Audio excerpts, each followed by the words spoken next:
Polite Conversation here. If you like this content, please like the video and subscribe for more content every week. For the past while, I've been creating political videos, and now I think I'm going to switch gears a little bit and talk more about the school system, and then after that, religion. So today, to start this little series out, I'm going to tell you about my experience with the Christian school system in America. I've run into some problems personally, and now that I've advanced to higher education, I've encountered more problems and I've seen other people and their struggles as well. So first, middle school was not the best time. I did not encounter bullying or anything of that sort, but I did encounter some negative things from people in authority and the administration. I always felt like they felt their main job was not to teach me but to control me, and this is seen through a couple different examples. The school that I went to for middle school had very strict rules. One such rule was you cannot walk on the snow without snow boots. Because I did not bring snow boots one day, I decided I would just stay in the parking lot. And there's this little patch of snow. And one of the teachers, he was very strict. He would always watch us through the window to see if we were walking on snow. So I decided one day that I was going to piss him off. And I started to walk on the snow just in like a circle.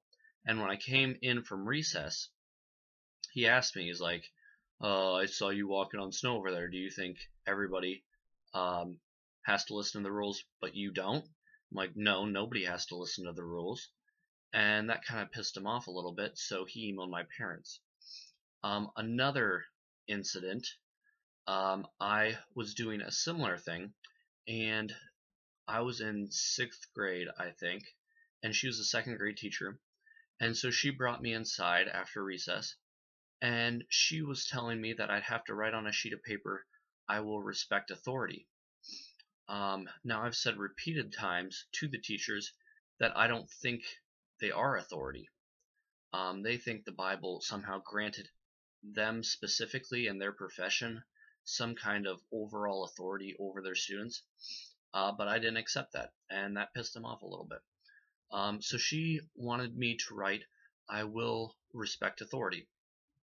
And so, of course, I didn't write that because that'd be a lie, at least from their perspective on what authority is. And so I wrote, I might respect authority, because that was more close to the truth. Another time, I was at a field trip, and I was being fine, and people around me were talking, and I was sitting in the middle of it all, so they figured I was causing the problem. So they made me sit down by the bus driver while the people who were talking originally still got to sit together. Now, I was a little bit mad about this, and so I ran away from the field trip during intermission because it was a play. I got my desired reaction from the teacher, and they punished me and everything, but I think it was well worth it. So these are kind of trivial matters, but they point to one common theme, which is the need of teachers to control people. This control often is stifling, and it can hurt creativity, independence in the future, and I don't think that system is always the best.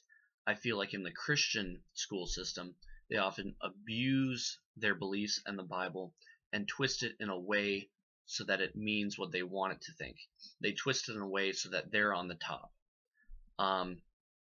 As I advanced, I went to high school, and I'm still in high school now, and I've encountered something which is a little bit more malicious, a lot more serious than what I encountered in middle school.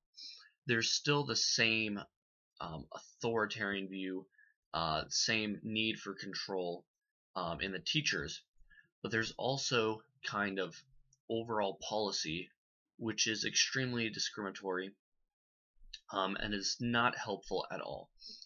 So I go to a Christian school, and there are obviously verses about homosexuality and things of that sort. Um, from a rules standpoint, gay people are not allowed at the school, or if you come out as gay, there are extreme consequences.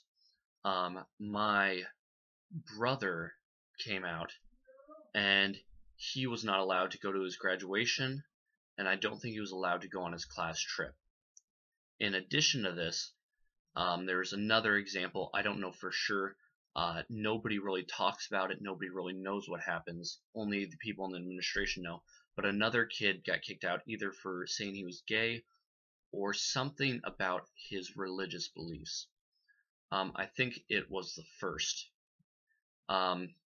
But also, it's not just the administration, it's also the community. It's not just like the school administration is the problem, because there are kids in our school, very few, who identify as atheists, and they get a lot of crap, and they are not respected, and they are seen as kind of an evil, or they are seen as pests.